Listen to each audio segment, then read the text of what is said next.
Dieu ne voulait pas que l'homme vive éternellement séparé de lui. Voilà pourquoi il a d'abord empêché Adam dans le jardin de consommer le fruit, de consommer l'arbre de la vie. Parce que si Adam consommait l'arbre de la vie, il devait vivre éternellement, mais éternellement séparé de Dieu parce qu'il avait déjà péché. Voilà pourquoi Dieu l'a chassé du jardin d'Éden et a placé les chérubins aux épées flamboyantes pour lui barrer le chemin d'accéder encore à l'arbre de la vie. Donc le souci de Dieu dès la création, c'était que l'homme vivait éternellement avec lui. Cet homme qui a péché, cet homme qui l'a déshonoré dans le jardin d'Éden, mais Jésus-Christ est venu te réconcilier avec Dieu. Jésus-Christ est venu me réconcilier avec Dieu. Alors pourquoi tardes-tu à recevoir Jésus dans ta vie? Pourquoi tardes-tu? Pourquoi remets-tu toujours ton salut à demain? Quelqu'un dit que non, je dois d'abord jouer ma vie quand je serai vieux. C'est là où je vais donner ma vie au Seigneur Jésus. On ne connaît pas le jour ni l'heure. On ne connaît pas à quel moment. C'est Dieu seul qui détient le souffle de vie qu'il nous a donné. À n'importe quel moment, il peut décider de retirer ce souffle de vie. Quand tu sors de ta maison, quand tu rentres le soir, tu bénis le Seigneur parce qu'il y a d'autres qui sortent et ne rentrent pas. Quand tu rentres même chez toi, quand tu te couches le matin, tu te réveilles, c'est une grâce parce qu'il y a des personnes qui se couchent et ils ne se réveillent pas, ils ne se lèvent pas le matin.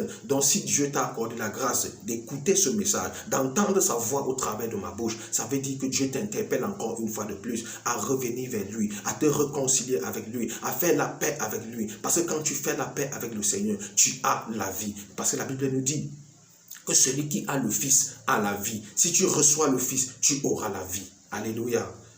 Vraiment, bien-aimé, je t'interpelle ce matin.